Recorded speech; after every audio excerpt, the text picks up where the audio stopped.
Let me show you how to turn basic, boring melodies like this into crazy samples like this.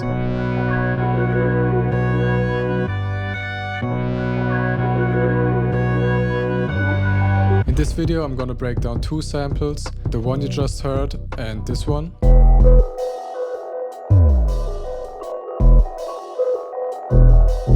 And these samples are perfect to show you a concept that I love to use when making these unique dark samples, which is the melody doesn't matter if you have good texture. So let me show you what I mean by that. So this is what the first sample looks like, but actually it started off like this. And as you can see, really basic. I remember the day I made this, I was very uninspired. I had no ideas, but I still wanted to make something. So I told myself to just make literally anything. Because you know, when you're uninspired, oftentimes you just hate everything you make. So to fight that a bit, I just wanted to put down anything without judging it, just to get started, because getting started is like the hardest part sometimes. So yeah, I started with this random sound from Analog Lab, and the pattern looks like this. There's not too much to tell you about the theory, but I guess this is like the main kind of thing. We're in E minor, and this is just the E minor chord, but with a lowered third, which turns it into a E sus2 chord. And that's like the typical dark chord. You probably know it from that very typical like drill melody, like this one. And yeah, this is pretty much the same, just in a different way. And then I just kind of alternated the root notes. So we have the E chord here, and then I went to a C, A, and B. And then I just adjusted the notes to make them go along with the chords. So we have a regular C major here, an A sus2, and then this B sus4 chord. And I did that not because I thought it sounded good, I just wanted to have some variation, because I knew I was gonna flip it and chop it up at some point. So I might just end up looping that first chord the entire time, but I want to have the possibility of adding variations with different kind of chords. So yeah, this is what that sounds like.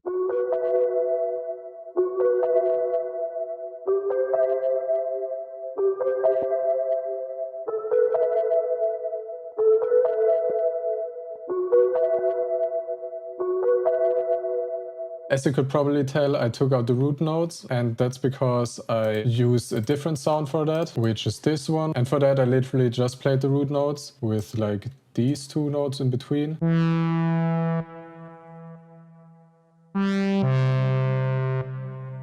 And then for the third pattern, we have this, which is obviously also very basic. I used this sound in Analog Lab, and this is pretty much the exact same as the first pattern, just without the breaks in between, so just arpeggiating the notes the entire time.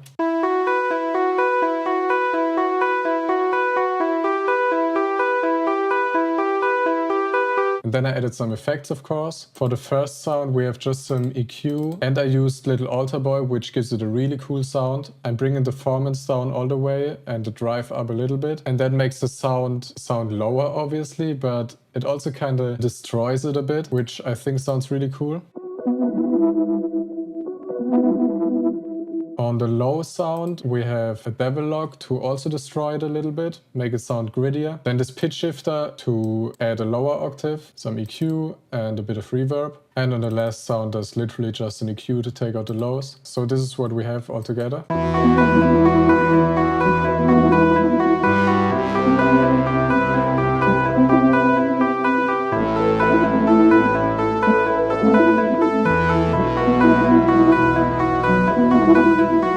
And I mean, there's nothing wrong with that, right? You could make a beat with this. You could just like, I don't know, do something like this, I guess.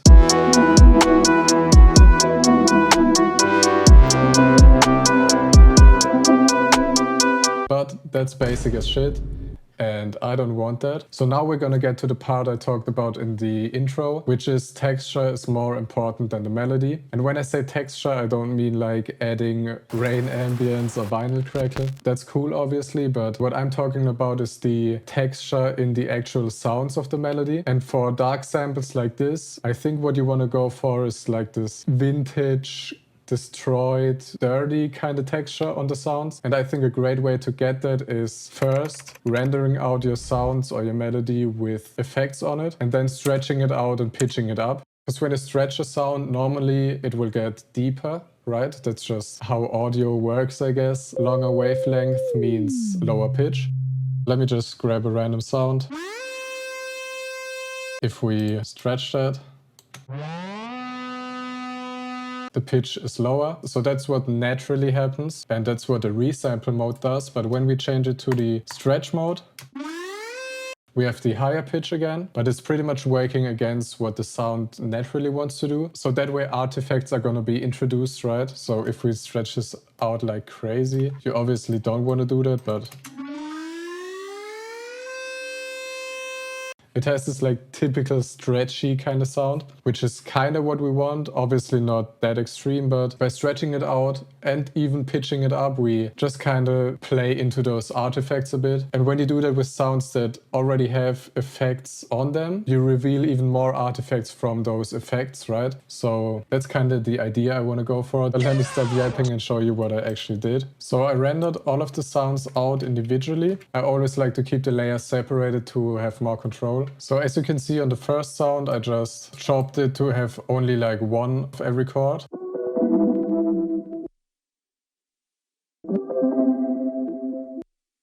On the bassy kind of layer, I only pitched it down an octave.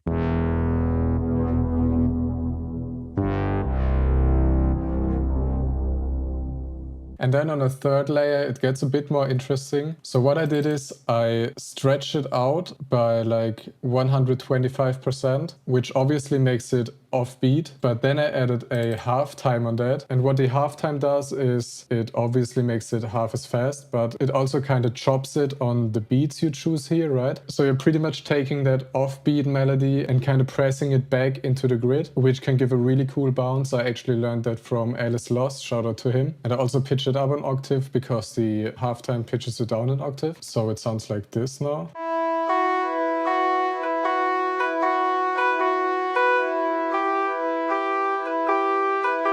As you can see, we have this really sloppy sound now, but it's still kind of on beat because of the halftime.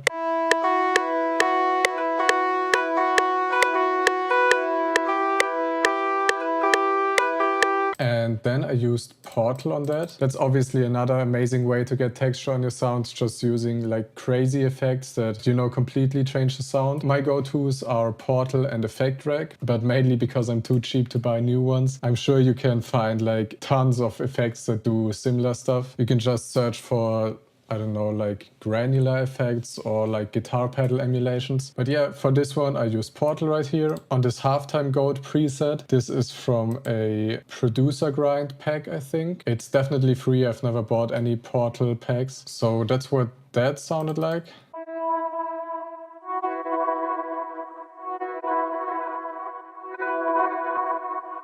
And then I actually took the same pattern again. I stretched it out weirdly again, but this time 75% to make it faster. On that I added Effect Rack, also for the weird effects. And then halftime again, exact same concept as earlier. So it sounds like that.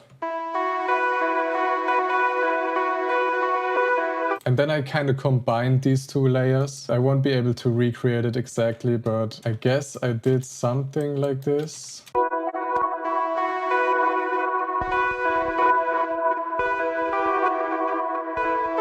Something like that. I'm not too sure how I exactly chopped it up, but it sounded like that at the end.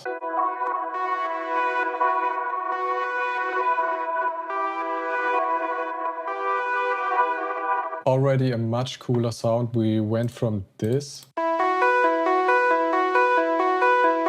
to this.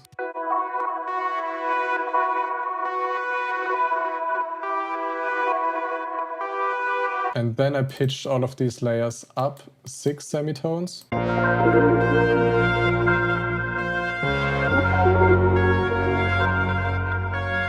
Which is so much cooler already. Let's grab that basic ass drum pattern again.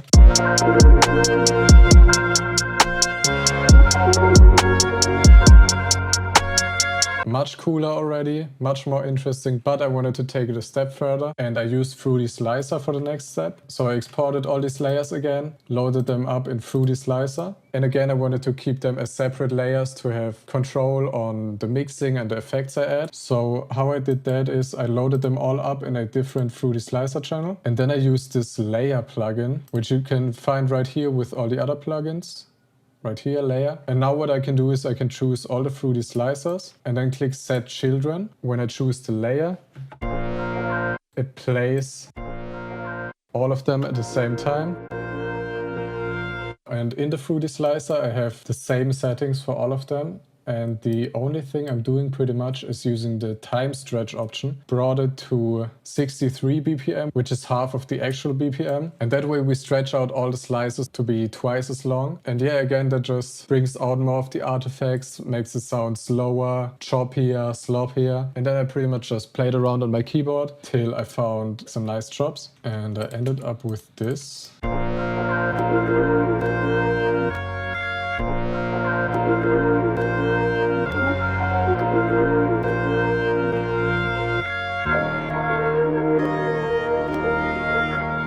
And I actually added one more Fruity Slicer and I used the first layer for that. And on this I didn't do the time stretching, but I pitched it up an octave, which sounds like this.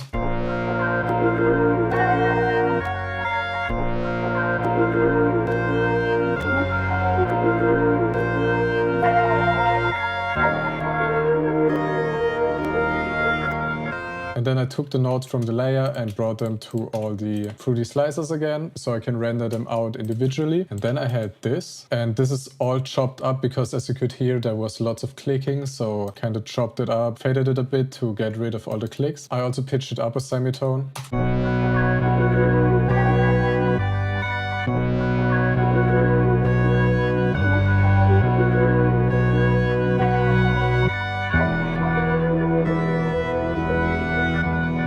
So now I was really happy with the sample, but I felt like this little layer that we added is very cool, but it was doing a bit too much with all the layers. And whenever I have something that I like, but it's too much for the sample, I just add a new section. So in the first section, I'm taking this out, and in the second section, I'm bringing it in, but taking other stuff out. And for the second section, I only kept these keys and the same keys, but with the other chop.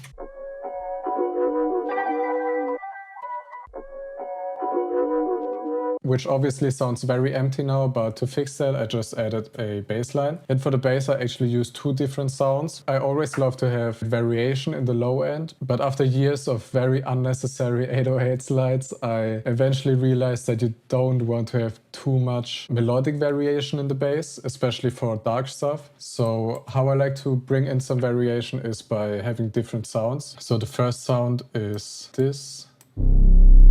Just like an atmospheric synth bass. Incredibly simple, just playing the root notes. And as a second sound, I have this, which I made myself actually, and I really love the sound. On its own, it doesn't sound too special, but it sounds so hard in like dark beats and samples. Melodically, there's not much going on, they're just kind of alternating between each other.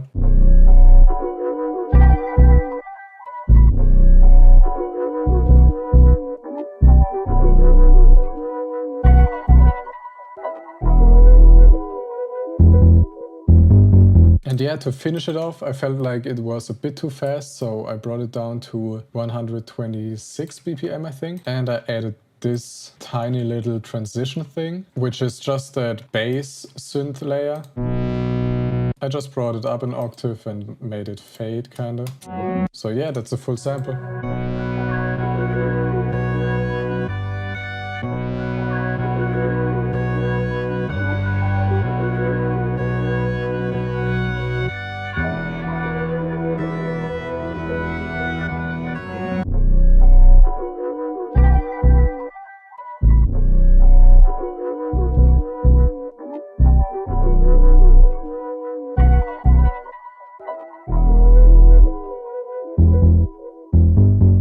the second sample looks like this. This might look like there's much more going on, but I feel like this is actually even simpler than the first one. I'm really trying to learn to keep my stuff simple. As much as I love to add like 20 layers on every sample, I feel like you really have to not chase, but go for simplicity, because I think the stuff that really catches you is the stuff that's incredibly simple, but every element seems to be just perfect. But yeah, this is what it looks like, and it started off like this pretty much. This was on the same day I was still kind of out of ideas, so I approached it the same way, just putting anything down. And I tried to use sounds that I never really use. And for that I used this one-shot kit by Haze or HZE. And it's not that I don't use these because they suck. It's just I've bought this like probably like 5 years ago or something. So I just went back to it for that sample. And first I used this bell sound.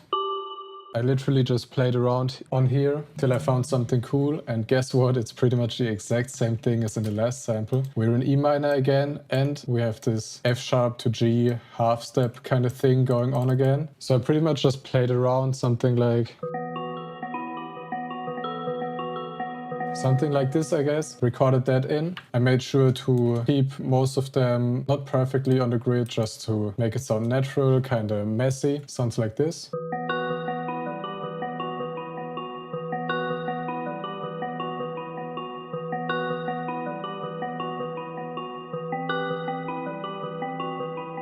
As you can hear, I didn't even put like the typical envelope on this because I kind of wanted the notes to bleed into each other and ring out. And then I used the synth sound from the same pack, which is pretty much playing root notes again with like little slides in between.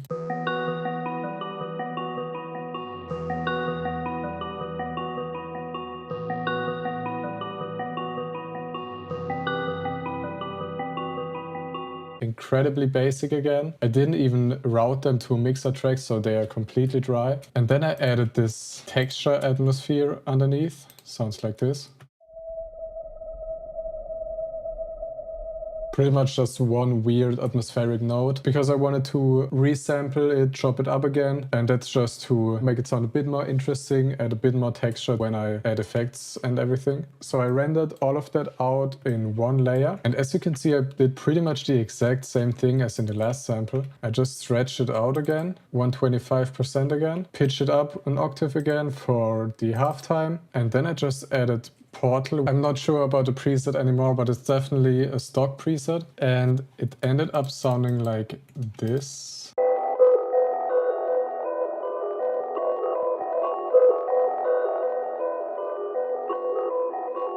Which, like, that bounce is crazy. So yeah, I used that as like the main thing of the sample. And then I pretty much just went with what I was hearing in my mind. First, I was actually hearing like a kind of drum percussion kind of bounce. For that, I used 2 different hi-hat loops and chopped them up. Sounds like this.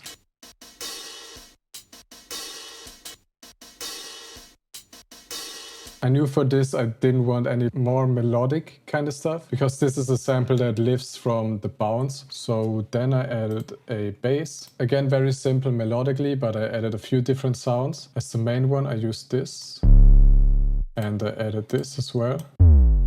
These are from like an MPC drum kit from Reddit, so just very old sounds from the Akai MPCs. And then I also added this one, which is like a growl kind of thing. I think this is from Cryptic. And yeah, as you can see, incredibly basic pattern, just kind of alternating between the sounds.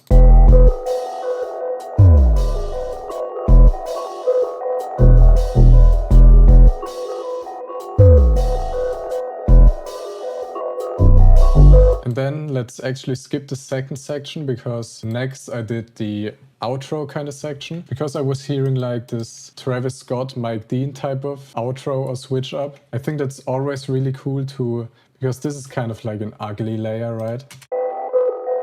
Or like an ugly sound.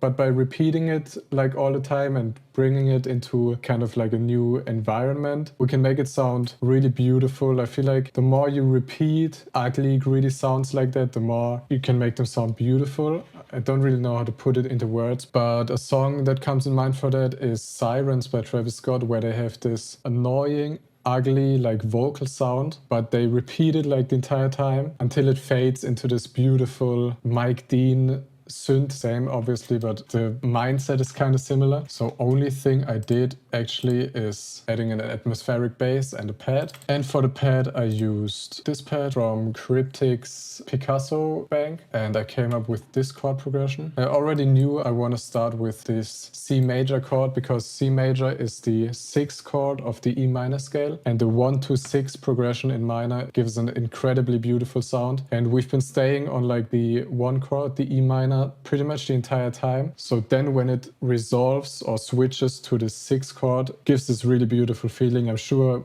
Mike Dean does that a lot. I feel like it really sounds Mike Dean-ish. So we have the C major, and then I just went with my ear. Then I added this E minor, A minor, and B minor. On the bass, I just added those root notes.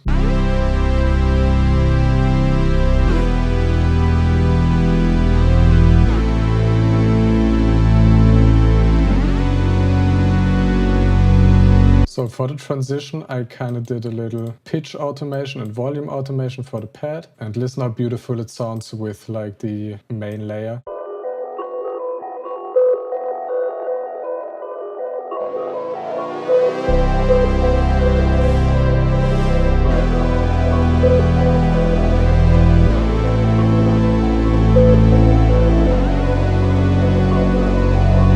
So now we have the main section and the switch up or breakdown, however you want to call it. And then I needed a section that kind of blends them a bit or makes everything make a bit more sense. And I knew I wanted to take the bass out for that to make the bass hit harder for the next section. And then I pretty much just added like rhythmic kind of stuff. I'm a huge fan of like breathing percussion because I feel like it makes it sound unique and adds lots of bounce and energy. I recorded some breathing, and then I also took some breathing that I made in previous beats and samples. Oh, and I actually also added this percussion loop. It also has some breathing in it.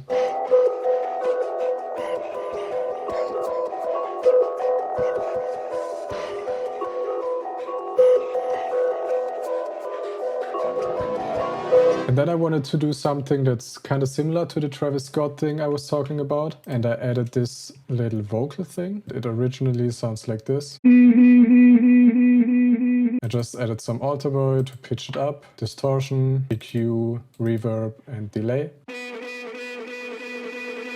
And I actually automated the delay a bit.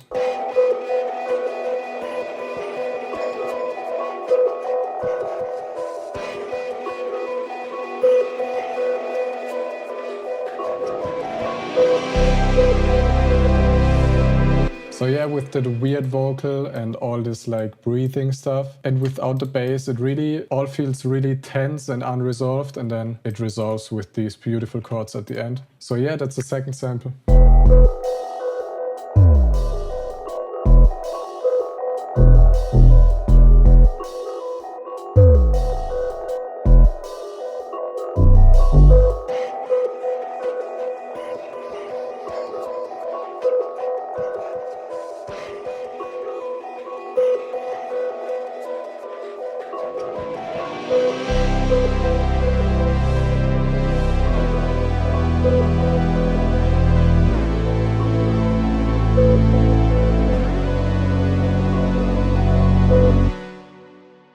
Thank you so much for watching. I hope you could learn something from this. If you like the samples from this video, make sure to check out my Lucid Weekly subscription, where I send you samples like these and also everything to make samples like these, like one-shots, phrases, textures, every single Sunday. It's only $5 a month. Link is in the description. And yeah, thanks for watching.